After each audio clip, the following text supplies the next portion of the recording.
Hey everyone, Big Pauly back for a brand new video, a brand new movie review. Just got back from seeing the new Ghostbusters Frozen Empire movie with Papa Bowman.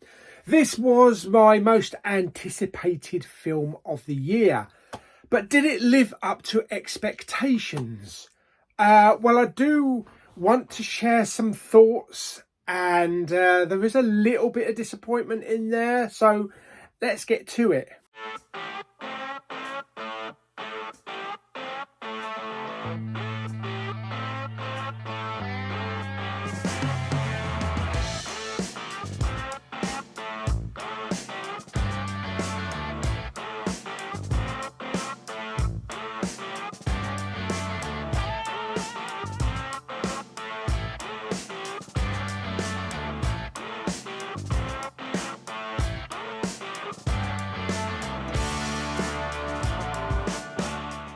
Okay, so Afterlife, I loved Afterlife. It was great fan service.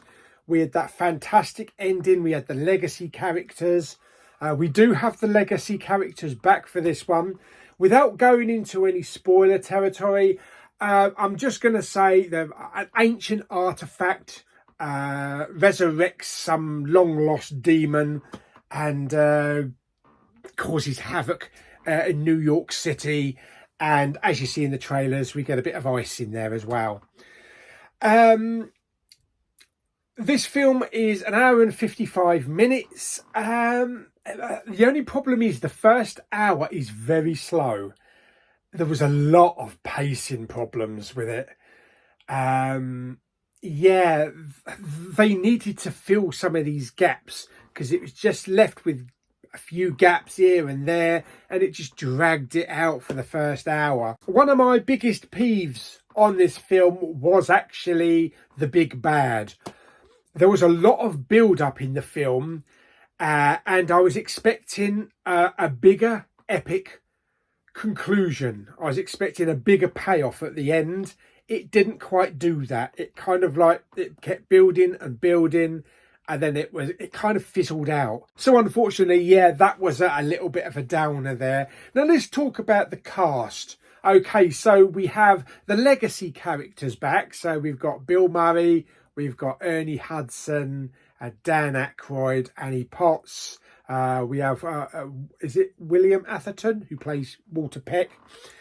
Now, some of the legacy characters have more to do than others.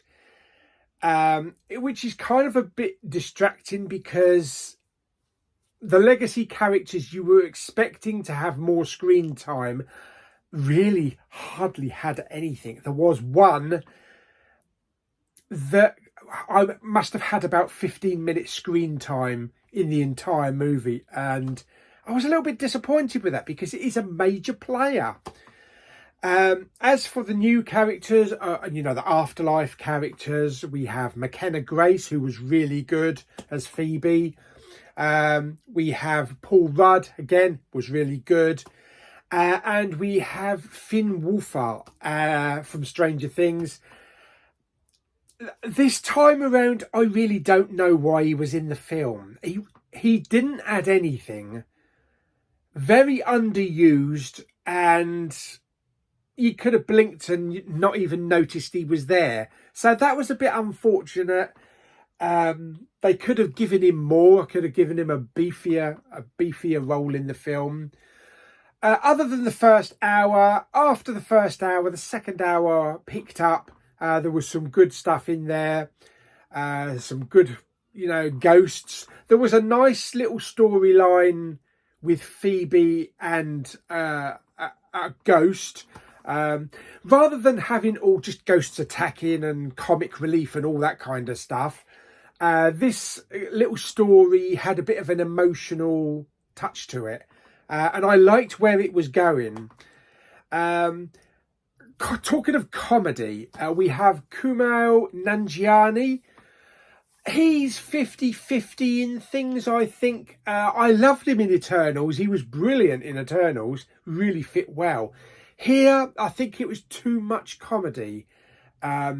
and some of it was forced comedy. You know, sometimes it would work, you know, he'd tell a joke or some situation and there'd be a giggle, but then they would say something and you just get a really awkward 5-second silence where you're expecting the audience to laugh, but nothing happens. And you kind of feel, okay, crank it up. Come on, let's go. Yeah, so unfortunately, the humour didn't work with him in the film. Pretty much the same way as Chris Hemsworth in the 2016 Ghostbusters. I didn't like his character in that film. I didn't like his humour, and it just was forced. And I feel the same way here with Kumail's. But it was an entertaining film. It's definitely not as good as Afterlife or the original films, of course. Is it worth seeing on a big screen? To be perfectly honest, it doesn't really matter. It's not like Dune, where it gives this massive grandeur of cityscapes and open spaces and landscapes and stuff like that. You know, we are cooped up to like New York City. Yeah, it's not essential you see it on the big screen, so waiting for it to come on the home is, you know, perfectly fine. A lot of people have massive screens now anyway, so it didn't add to the overall grandeur of the film.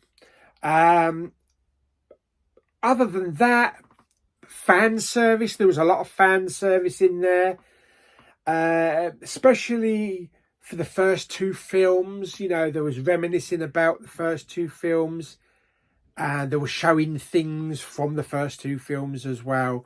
So there was a lot of fan service in there. Okay, so to wrap it up, I don't really rate films anymore because there was always so much criticism about, oh, you gave it too high rating or you gave it too low rating. So I just say whether I enjoy it or whether not. My dad, he thought it was rubbish. Gave it 1 out of 10. Not as good as the first two films. For me, I will say it is not as good as Afterlife. It is entertaining. Not as good as the original two, of course. But it is better than the 2016. So at least you've got that. So there we go. That is my review of Ghostbusters Frozen Empire. There is also one end credit scene. It's a mid-credit scene. Nothing right at the end. Doesn't really add anything to the story or potential story of maybe where it will go. It's just a funny little piece. Yeah. But there we go. That is my review. So hope you enjoyed the video. If you did, like it by giving it some thumbs up. Blah, blah, blah. Don't forget to subscribe, comment and share. I'll see you on the next video very soon. Bye bye.